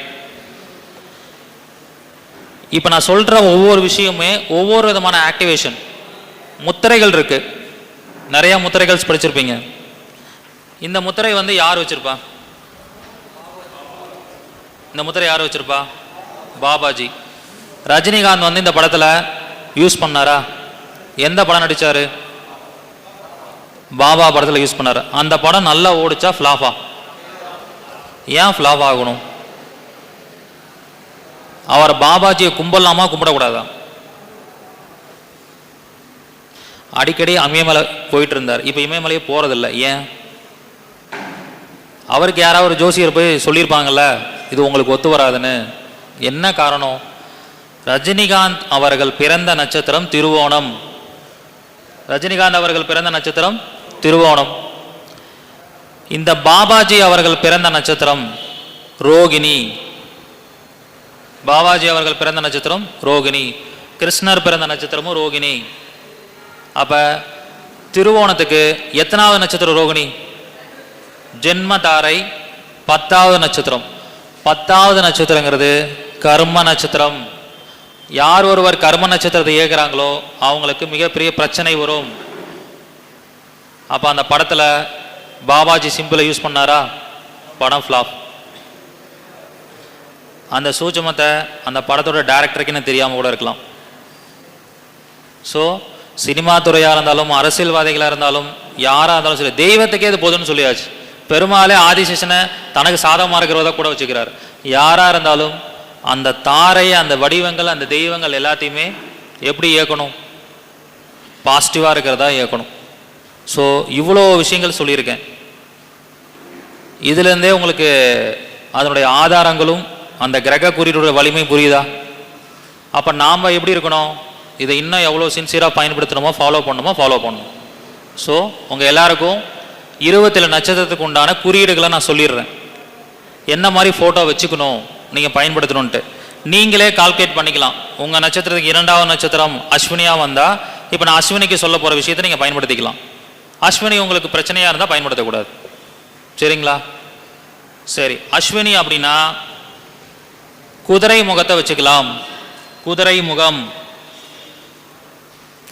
ஒரு பிஸ்னஸ் பண்ணுறீங்க, யாருக்காவது அஸ்வினி 2வது நட்சத்திரமாக வருது, 6வது நட்சத்திரமாக வருதுன்னா உங்கள் விசிட்டிங் கார்டில் குதிரை முகத்தை போட்டுக்கோங்க. உங்கள் கம்பெனியில் குதிரை முகத்தோடு இருக்கிற ஒரு பொம்மையோ இதுவோ உங்கள் டேபிள் மேலே வச்சுக்கோங்க. என்ன சார்? புரியல? ஆமாம்மா, வச்சுருக்காங்களா? ஓகே. அப்போ அவங்களுக்கு அந்த அஸ்வினி வந்து பாசிட்டிவாக இருக்கும், அதனால அதை பயன்படுத்துகிறாங்க. நெக்ஸ்ட்டு பரணி. பரணின்னா யானை. யானையோட இதை வந்து வச்சுக்கணும் பரணினா. 3வது கிருத்திகை அப்படின்னா மயில். மயில் வச்சுக்கலாம், முருகர் ஃபோட்டோவும் வச்சுக்கலாம் கிருத்திகை யோகமாக இருந்தால். என்ன சார்? யானை வைக்கலாம். அதான் யானைன்னு சொன்னனே. பரணி நட்சத்திரக்காரங்க வைக்கக்கூடாது. பரணி நட்சத்திரத்தில் பிறந்தவங்க வச்சுக்கூடாது. ஏன்னா பரணிங்கிறது ஜென்ம நட்சத்திரம்ல. ஜென்ம நட்சத்திரத்தை ஆக்டிவேட் பண்ணால் மனக்குழம்பமும் டென்ஷனும் வரும். சம்பத்து தாரை, தெய்வ அனுகூல தாரை, இந்த மாதிரி எது பாசிட்டிவோ அதை வச்சுக்கலாம். நெக்ஸ்ட்டு ரோகிணி. ரோகிணி அப்படிங்கிறவங்க கிருஷ்ணர் படத்தை வச்சுக்கலாம். கிருஷ்ணர் படம் அல்லது ஒரு நாவல் மரத்தோடைய ஃபோட்டோ கூட வச்சுக்கலாம். நாவல் மரம். அடுத்தது மிருகசீரிஷ நட்சத்திரம். மிருகசீரிஷ நட்சத்திரத்தில் பிறந்தவங்க மானின் தலை, மானின் தலை அல்லது ஒரு நிலாவுடைய ஃபோட்டோ. ஏன்னா மிருகசீரிஷத்தில் பிறந்தவர் யாருன்னா சந்திரன். சந்திரன் பிறந்த நட்சத்திரம் மிருகசீரிஷம். அப்போ நிலாவுடைய ஃபோட்டோ, மூன் ஃபோட்டோ வச்சுக்கொள்ளலாம். இதில் என்ன கண்டிஷன்? மிருகசீரிஷம் it should be the favorable star under for your ஜென்ம ஸ்டார். இது கண்டிப்பாக உங்களுடைய ஜென்ம நட்சத்திரத்துக்கு ஃபேவரேட்டாக இருக்கணும். சரிங்களா? நெக்ஸ்ட்டு திருவாதிரை. திருவாதிரைனா நடராஜர் ஃபோட்டோ வச்சுக்கலாம்.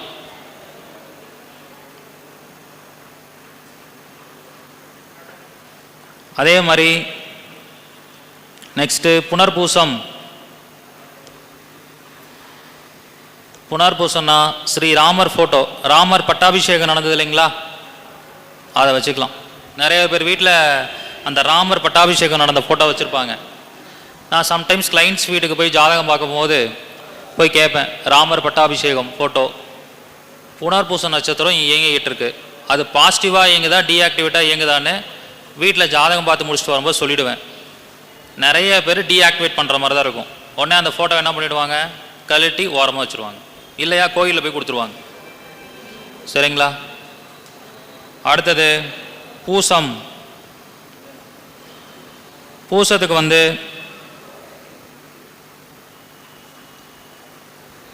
சாய்பாபாவை யூஸ் பண்ணலாம். அம்பு படமும் யூஸ் பண்ணலாம். அம்பு அம்பு எழுதுறாங்க பார்த்தீங்களா, அந்த மாதிரி ஒரு படம். அடுத்தது ஆயில்யம். ஆயில்யத்துக்கு ஆதிசேஷன் படம், ஆதிசேஷன் படத்தை யூஸ் பண்ணலாம். ஆதிசேஷன் படம் தனியாக இருக்காது, மகாவிஷ்ணு படத்தை இருக்கிற மாதிரி தான் இருக்கும். அந்த மாதிரி நீங்கள் ஆதிசேஷனுடைய படத்தை யூஸ் பண்ணிக்கலாம். அடுத்தது மக நட்சத்திரம். மக நட்சத்திரத்துக்கு ஒரு சிறப்பு என்ன தெரியுங்களா, நம்மளுடைய முன்னோர்கள் பித்ருக்கள் தான் மகம். முன்னோர்கள் பித்ருக்கள் தான் மகம். நிறைய பேர் கேட்பாங்க, எங்களுடைய வீட்டில் இறந்த தாத்தா பாட்டியோட ஃபோட்டோ வீட்டில் பெருசாக மாட்டி வைக்கலாமா அவங்க நினைவான்னு. யாருக்கெல்லாம் மக நட்சத்திரம் ஃபேவராக வருதோ அவங்க தான் வைக்கணும். அதை இல்லைன்னா ஒரு வழிபாடு பண்ணுறதுக்காக கொஞ்சம் ஓரமாக சின்னதாக வச்சுக்கோங்க இறந்தவங்களுடைய முன்னோர்கள் ஃபோட்டோவை. பித்திருக்களுடைய ஃபோட்டோவை, இறந்தவர்களுடைய ஃபோட்டோவை, மகம் நட்சத்திரம் ஒருத்தருக்கு சரியில்லை அப்படின்னா அது சரியில்லாத நட்சத்திரமாக வந்தால் பெருசாக வீட்டில் மாட்டக்கூடாது. சரிங்களா? ஆயிலையும் தாராளமாக வைக்கலாம். உங்கள் வீட்டில் முன்னோர்கள் யாராவது இறந்துருக்காங்க அப்படின்னா, தாத்தா பாட்டி இருக்காங்க, ஃபோட்டோ பெருசாக வைங்க, டெய்லியும் பாருங்கள், வழிபாடு பண்ணுங்கள். அப்பா அப்பா இதாகிட்டாருங்களா, இல்லை அப்பா ஃபோட்டோ வச்சுக்கோங்க, சூப்பராக இருக்கும். திசையெல்லாம் ஒன்றும் பிரச்சனையே இல்லை, உங்கள் கண்ணில் படுற மாதிரி வச்சுக்கோங்க போதும். அடுத்தது பூரம். பூரம் அப்படின்னா ஆண்டாள் ஃபோட்டோ. பூரம் அப்படின்னா ஆண்டாள் ஃபோட்டோ வச்சுக்கலாம். அடுத்து உத்திரம். உத்திரம் அப்படின்னா உத்தரத்தில் பிறந்தது யாரு, ஐயப்பன். எல்லாரும் சொல்லுவாங்க, என்னோட ஆஃபீஸில் ஐயப்பன் ஃபோட்டோ மாட்டியிருக்கும், என்னோட ஆஃபீஸில் ஐயப்பன் ஃபோட்டோ மாட்டியிருக்கும். என் ஆஃபீஸ்க்கு வந்த ஒரு சில பேர் பார்த்துட்டு கேட்டாங்க, சார் ஐயப்பன் ஃபோட்டோலாம் வீட்டில் மாட்டக்கூடாதுன்னு சொல்கிறாங்க, நீங்கள் மாட்டியிருக்கீங்க, இது எப்படி சார் அப்படின்னு கேட்டாங்க. எனக்கு உத்திர நட்சத்திரம் சாதகம், 24வது நட்சத்திரம், அதனால நான் வச்சுருக்கேன். அப்போ வீட்டில் மாட்டக்கூடாது அப்படிங்கிறதுலாம் கிடையாது. நமக்கு சரியாக வந்துச்சுன்னா சாதகம்னா அதை ஆக்டிவேட் பண்ணிக்கலாம். டீஆக்டிவேட் சரியில்லைன்னா டீஆக்டிவேட் பண்ணிடணும், அந்த ஃபோட்டோ மாட்டக்கூடாது. அடுத்தது அஸ்தம். அஸ்தம்னாலே காங்கிரஸ் சின்னம் இருக்கு இல்லைங்களா, காங்கிரஸ் சின்னம் என்ன? கை. அதை மாட்டி வச்சுக்கோங்க. நீங்கள் காங்கிரஸில் இருக்கீங்களோ இல்லையோ அந்த சின்னம் உங்கள் வீட்டில் அஸ்தம் ஃபேவராக இருக்கிறவங்க வச்சுக்கணும்.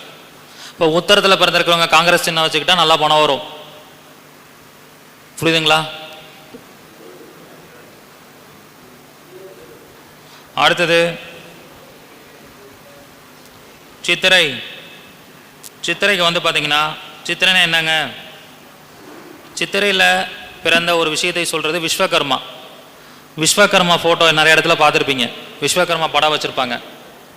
ஆசாரி அவங்க இதிலெல்லாம் பார்த்தீங்கன்னா விஸ்வகர்மா ஃபோட்டோ வச்சுருப்பாங்க. அந்த விஸ்வகர்மா ஃபோட்டோவை வச்சுக்கலாம். சித்திரை வந்து ஃபேவராக இருக்கிறது.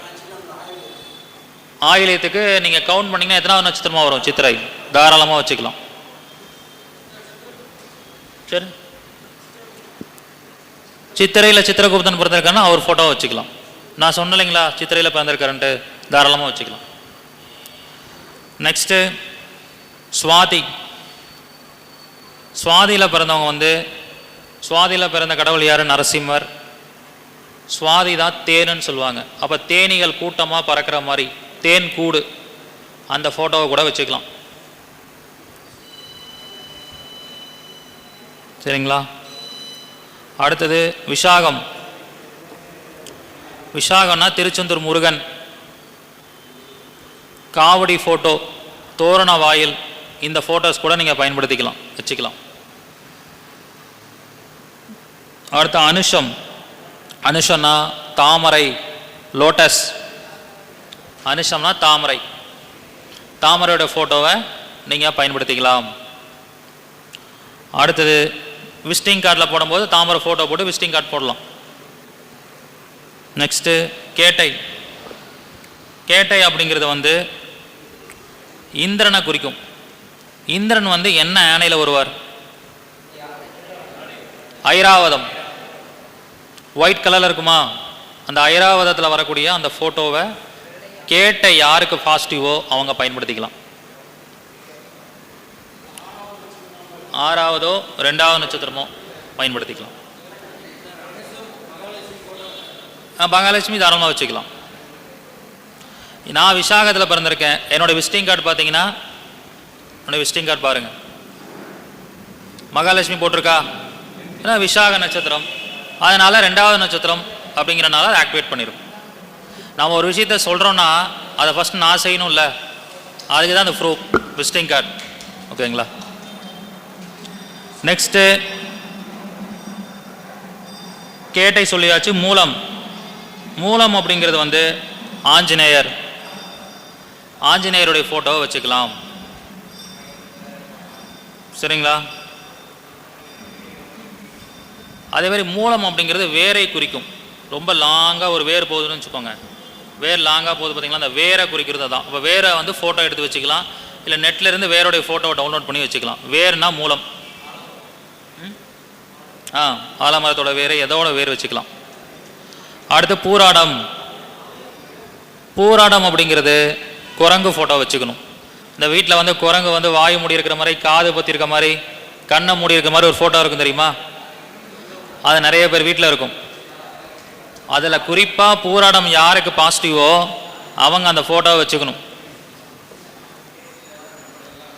அடுத்தது உத்திராடம். உத்திராடம் அப்படிங்கிறது வந்து பார்த்திங்கன்னா விநாயகரை குறிக்கும். விநாயகருடைய ஃபோட்டோவை வச்சுக்கலாம். சரிங்களா? அடுத்தது திருவோணம். திருவோணம் வந்து மகாவிஷ்ணு ஆதிசேஷன் மாலை படுத்திருக்கிற மாதிரி ஒரு ஃபோட்டோ, இல்லை நின்றுட்டு இருக்கிற மாதிரி, ஆதிசேஷன் பின்னாடி நின்றுட்டு இருக்கிற மாதிரி, முன்னாடி நின்றுட்டு இருக்கிற மாதிரி அந்த ஃபோட்டோவை பயன்படுத்தலாம். அவிட்டம். அவிட்டங்கிறது இசைக்கருவிகளை குறிக்கும், இன்ஸ்ட்ருமெண்ட்ஸை குறிக்கும். புல்லாங்குழலை வச்சுக்கலாம். புல்லாங்குழல் ஏதாவது ஒரு இசைக்கருவி வச்சுக்கலாம். புல்லாங்குழல் சூப்பராக வச்சுக்கலாம். அடுத்தது சதயம்.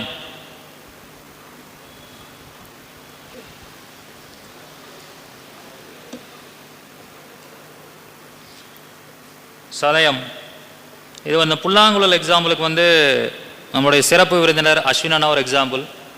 அவர் ஆக்சுவலி அஸ்வினி நட்சத்திரத்தில் பிறந்தவர். அவர் புல்லாங்குழல் வச்சுக்கலாமா வச்சுக்கூடாதா? புல்லாங்குழல் அவிட்டம். அவர் வீட்டில் புல்லாங்குழல் எப்பயுமே இருக்கும், புல்லாங்குழல் கையிலே வச்சுட்டு இருப்பார்.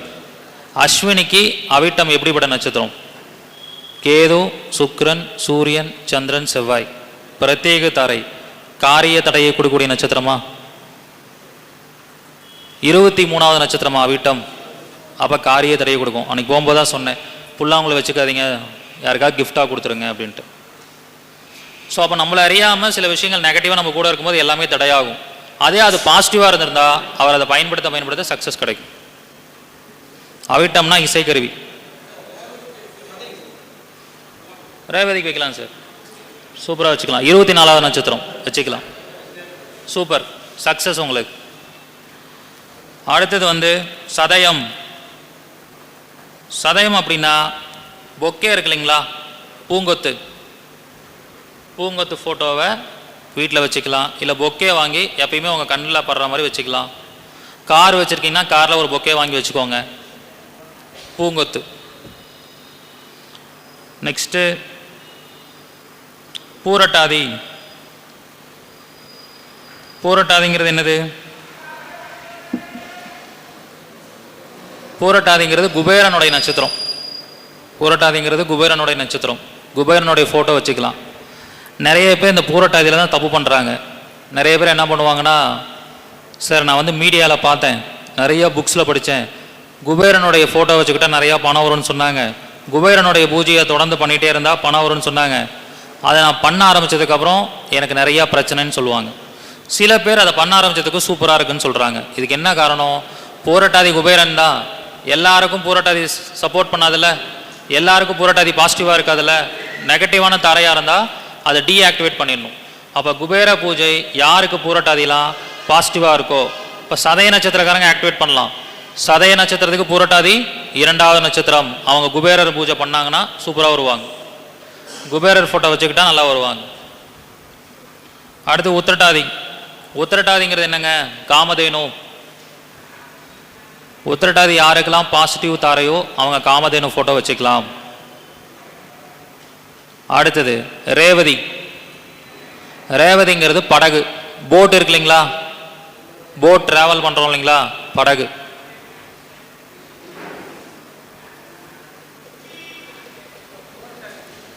என்னங்க புரியல? போட், போட்னா படகு. பூரட்டாதிக்கு குபேரன், உத்திரட்டாதிக்கு காமதேனு, ரேவதிக்கு படகு. படகு படகு போட். போட் இல்லைன்னா ராமர் பாதம். ராமர் பாதங்கிறது ரேவதி நட்சத்திரம். சரிங்களா? நிறைய பேர் வீட்டில் ராமர் பாதமும் வச்சு வழிபாடு பண்ணுவாங்க, பூஜையே பண்ணுறாங்க ராமர் பாதத்தை வச்சு. ஒரு தடவை நார்த் இந்தியா போகும்போது மும்பையில் ஒருத்தருடைய வீட்டுக்கு போகும்போது ஒரு தெரிஞ்சவங்க வீட்டுக்கு போயிருந்தோம், ஃப்ரெண்டு வீட்டுக்கு. அவங்க ராமர் பாதை வச்சு வழிபாடு பண்ணிட்டு இருந்தாங்க. ரேவதி அவங்களுக்கு அப்படியே அகெயின்ஸ்டான நட்சத்திரம், பிரச்சனையை கொடுக்குற நட்சத்திரம். அவங்க அதை பயன்படுத்தினா வாழ்க்கையில் பிரச்சனை வரும். அப்போ நான் ஒரு கொஸ்டின் கேட்டேன், எப்போ ராமர் பாதத்தை வச்சு நீங்கள் பூஜை பண்ண ஆரம்பிச்சிங்களோ அப்போ இருந்து உங்கள் வாழ்க்கையில் பிரச்சனையான்னு கேட்டால் ஆமான்னு சொன்னாங்க. அப்போ இதை எடுத்துருங்க, பிரச்சனை சால்வ் ஆகிடும்.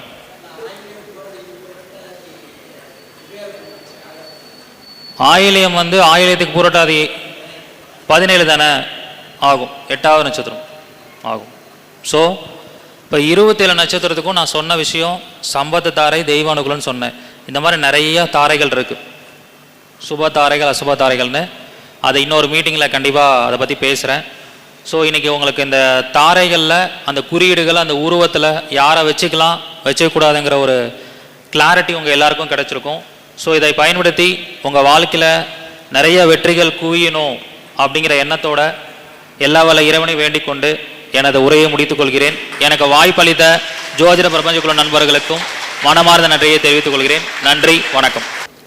அதிர்ஷ்டம் தரும் நட்சத்திர குறியீடுகளை பற்றிய ஒரு விளக்கமான ஒரு உரையை எங்களுடைய ஜோதிட பிரபஞ்ச குழுவின் தலைவர் தினேஷ் ராஜா அவர்கள் ஆற்றினார்கள். இந்த பதிவு அனைவருக்கும் பயனுள்ளதாக இருக்கும் என்று நாங்கள் நம்புகிறோம். அடுத்தபடியாக எங்களுடைய ஜோதிட பிரபஞ்ச குழுவின் தலைவர் தினேஷ் ராஜா அவர்களுக்கு கோவையிலிருந்து வந்திருக்கும் சிறப்பு விருந்தினர் அஸ்வின்ராஜ் ஐயா அவர்களும் தங்கராஜ் ஐயா அவர்களும் எங்களுடைய இந்த பிரபஞ்ச குழுவின் சட்ட ஆலோசகர் தங்கராஜ் ஐயா அவர்களும் இணைந்து எங்களுடைய தலைவருக்கு பொன்னாடை பொருத்துமாறு அன்போடு கேட்டுக்கொள்கிறோம்.